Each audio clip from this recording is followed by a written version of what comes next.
Oi, pessoal, sou Miceli Medeiros, sou jornalista, vaticanista, doutora em História da Igreja pela Pontifícia Universidade Gregoriana de Roma e estou passando aqui para fazer essa introdução que vocês tanto esperavam da série sobre o Papa Leão XIV, minhas primeiras impressões.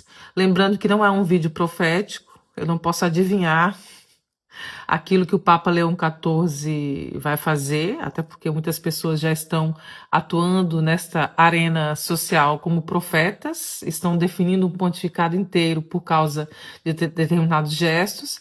Por isso que eu tenho e sou cautelosa em dizer que essas são as minhas primeiras impressões. Mas uma coisa é certa, quando o Papa escolhe um nome, ele já pensa ou ele tem na sua mente um esboço daquilo que será o seu pontificado. Papa Francisco escolheu o nome Francisco porque ele foi eleito para realizar uma reforma na Cúria Romana. Missão essa que ele cumpriu majestosamente bem. E a gente sabe quem foi Francisco no século XIII e um contexto em que se estruturava um movimento de reforma. Ele, o Santo de Assis, com a própria vida, demonstrou que a igreja precisava de uma reforma urgente naquele momento. Francisco, fazendo alusão ao que o Poverello de Assisi fez à sua época através do seu testemunho, encarnou a figura desse santo no seu pontificado. Laudato Si. A doutrina social da igreja que foi escancarada nesse pontificado e tantas outras coisas que vocês já sabem. E uma coisa é preciso a gente dizer antes de adentrar no tema Leão XIV, porque a gente analisa também o pontificado atual, não comparando-o, mas tentando identificar qual o traço de continuidade em relação àquele que o precedeu. É assim que um historiador da igreja sério trabalha na hora de falar sobre pontificados. É assim que um vaticanista faz. O vaticanista, ele não analisa só a figura do líder religioso, mas a figura do chefe de Estado, porque o Papa, ele acaba desempenhando essas duas funções. Então, assim, há análises muito marginais circulando aí nas redes, né? O povo está mais preocupado com o anel do que com a continuação das políticas de prevenção da pedofilia. Então, assim, você analisando de uma maneira fria, coloquemos assim, despido de todas as paixões possíveis, do ponto de vista governamental, quer você goste do Papa Francisco ou não, foi um pontificado de reforma que causou um grande impacto, seja em relação ao Banco do Vaticano, seja em relação às políticas de tolerância zero contra a pedofilia e tantas outras coisas, como fazer cardeal pagar aluguel. Cardeal que vivia como príncipe até a época de Francisco. E aí você também vai entender a resistência em relação ao Papa. Não é uma resistência por causa da sua pastoral aberta, que na verdade não provocou nenhuma mudança na doutrina, né? O Papa não proclamou nenhum dogma ex-cátedra, não inaugurou nada de novo, mas fez um apelo pastoral muito forte, né? Mas ninguém tem o que falar em relação ao impacto que o Papa Francisco causou, porque ele tinha essa consciência. Se a Cúria Romana, que é o centro governamental da Igreja Católica, não for testemunho, não adianta eu falar para o resto da igreja nada, não. Então, é sempre partindo daquela máxima. Concílio de Siena, século XV. Uma reforma da igreja ela tem que acontecer in capite et membris, na cabeça e no corpo, e se estende para o corpo. Reformamos a cúria e corremos para o sino da sinodalidade para ver se a gente consegue mudar alguma coisa. E claro, não vou falar sobre o sino da sinodalidade aqui, porque é uma outra realidade complexa que foi muito mal compreendida, mas mal compreendida ou voluntariamente mal compreendida por pessoas de má fé, que não estudaram sobre o sínodo e sobre a proposta dele. Mas isso a gente vai falar em uma outra ocasião. E aí, gente, a característica de um pontificado reformador é essa mesmo, de que uma pessoa livre de condicionamentos, para quem estuda história da igreja sabe exatamente o que a Cúria Romana fez e deixou de fazer. Para quem não sabe, João 23 foi chamado de comunista à sua época pelos curiais, porque ele abriu uma linha de diálogo com a Rússia, sendo que a diplomacia da Santa Sé é chamada a dialogar com todos, é parte da sua essência, desde quando a diplomacia vaticana é a diplomacia vaticana. Então, Francisco não é o primeiro a ter sido chamado de comunista e de tantas outras coisas. Todo papa que mexe na estrutura dentro de uma instituição que historicamente é resistente às reformas sempre vai ganhar uma oposição forte. Guarde isso para você. Foi a mesma coisa com João 23. Certo? Bom, e olha que ele usava luva, ele usava anel, ele... tudo isso, né, que o pessoal gosta, né?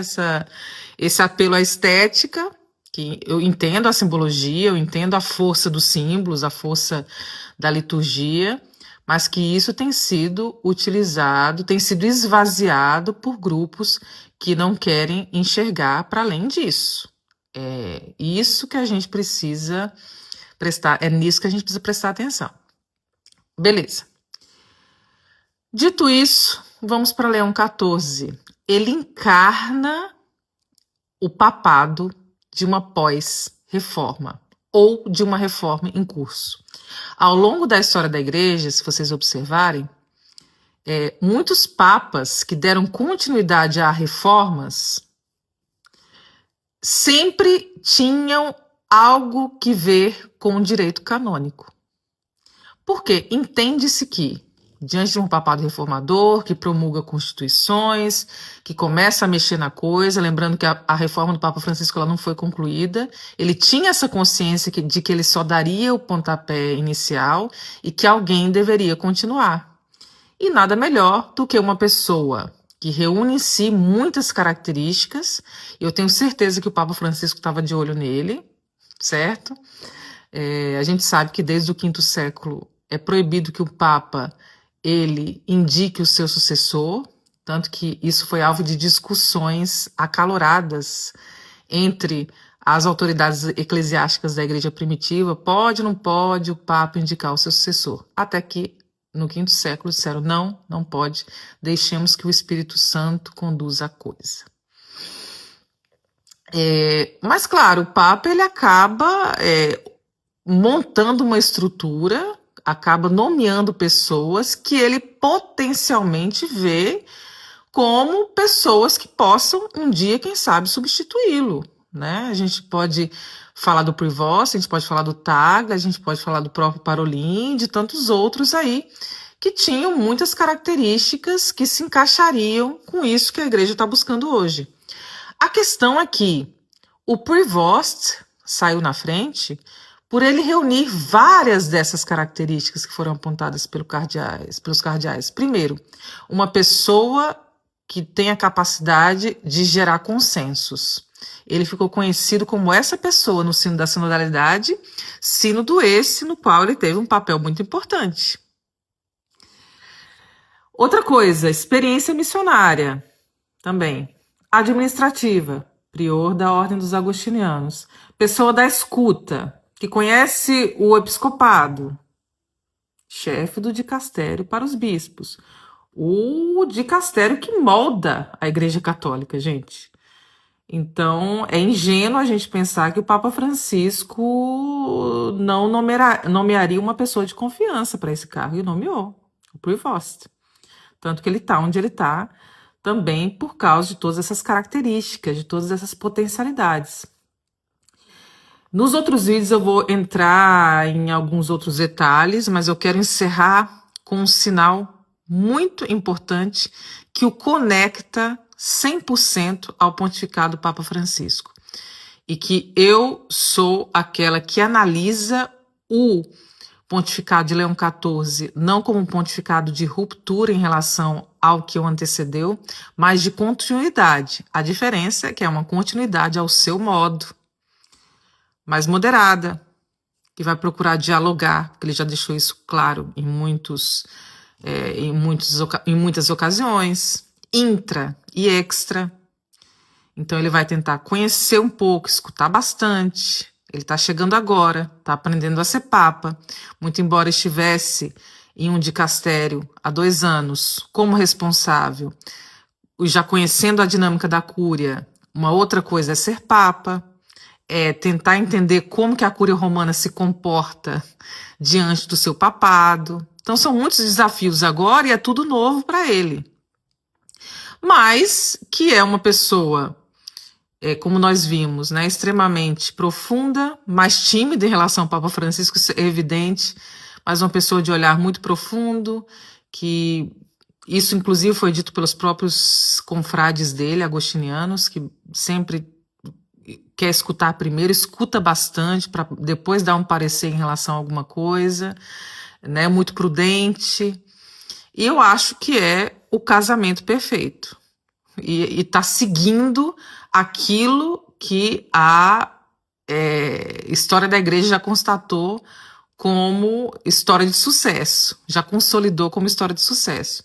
Depois de um papado reformador, um canonista para continuar essa reforma, organizando um pouquinho, porque toda reforma ela abala as estruturas, ela tem que abalar.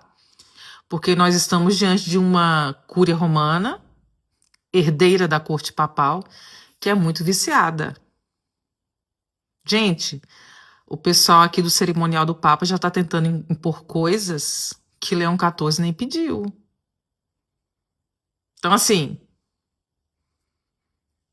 a gente que estuda história, a gente que está aqui, sabe. Então, Leão XIV está indo com calma, quietinho. Não acredito que vai ser uma pessoa que vai se deixar condicionar, mas vai fazer as coisas ao seu modo, com muita calma e muita tranquilidade. Ele está na fase de conhecer o terreno aí. É isso. Beijo.